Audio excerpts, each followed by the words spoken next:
Welcome back. Now it's time to set up the right icon for the right code. All right, so let's do that real quick. So inside of our setup UI function, I'm just going to add that here, which will be a when statement where I check the weather list dot weather at the position I for its icon. All right, so is this icon object in the weather response list here. You can see we get icon, which is a string.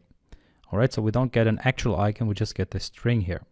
And here I of course need to write weather list correctly. And then we have the different options. So let's start with the first one, 01D. If that's the case, then set the IV underscore main to the image resource r.drawable.sunny. Okay, so we have these images here, or these drawables. It's not really images, it's all of those vectors in our drawables folder, right? Cloud, close, evening, and so forth.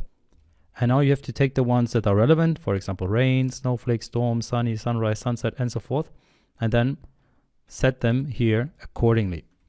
Okay, this means that you now need to take those icon codes that we have here and then set the right resource. Okay, so please go ahead and try to do that for all of the different codes that we have here. And by the way, I think 50D is missing, so I don't have an icon for mist, so you would need to import that as well if you want to have mist in your application as well. All right, so I hope you tried it. Basically, that is what I came up with. So 01 is sunny, 2, 3, 4 is cloud, 4N is cloud as well, 10D is rain, 11D is storm, 13D is snowflake, 01N is cloud, 2, 3N is also cloud, 10N is cloud, and 11 is rain, and then finally 13 is snowflake. And as I said, I don't really have mist here, so if you want to add mist in there, then you would have to use the, I think it was 50D or N.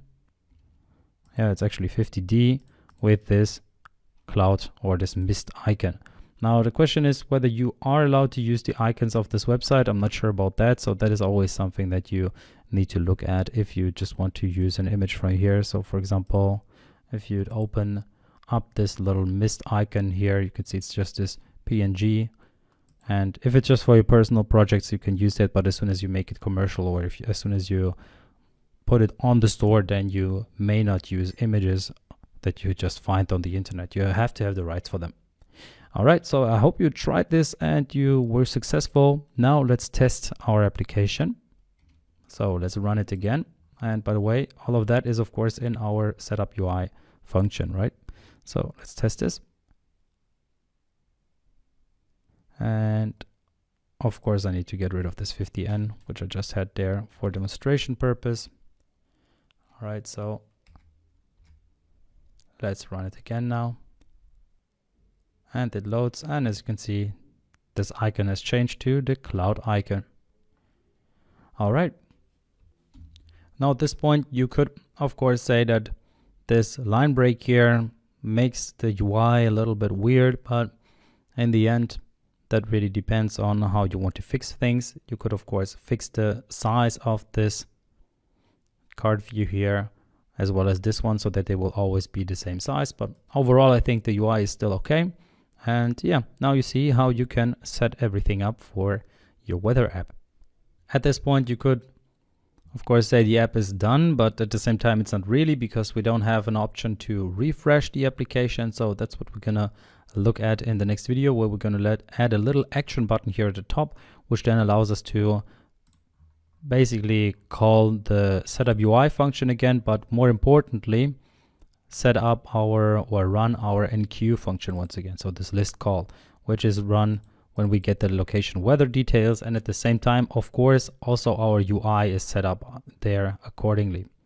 All right, because if we look at it, we set up our UI if we had a successful response here. So yeah, that's basically what we want to call when we set the refresh button, or press the refresh button.